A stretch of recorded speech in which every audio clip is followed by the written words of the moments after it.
खड़ा होई दर्शन लासरा लगावेली हो। जल बीच खड़ा होई दर्शन लासरा लगावेली हो।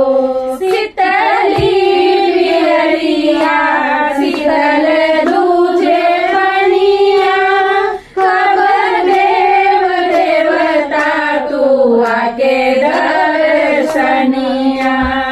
जोड़े जोड़े सुपवाजित देव घटवा पे पिपरी चढ़ावेली हो। जल बीच खड़ा होई दर्शन लासरा लगावेली हो। जल बीच खड़ा होई दर्शन लासरा लगावेली हो। भूखली शरीरिया सजल शोभे मनवा पूरबे लगल बढ़वे सबके दियनवा। जोड़े जोड़े दौड़ाए दीनानाथ घटवा पे पिपरी चढ़ावेली हो।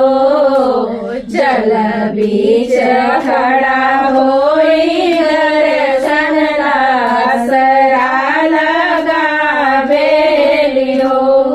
जल बीच खड़ा होई दर्शन लासरा लगावेली हो। विनय बिहारी लिखले माई के भजनवा गावेली पलक बेटी धई के दियनवा। जोड़े जोड़े पियरी गंगा माई घटवा पे पिपरी चढ़ावेली हो। जल बीच खड़ा होई दर्शन लासरा लगावेली हो। जल बीच खड़ा होई दर्शन लासरा लगावेली हो। जय छठी मैया।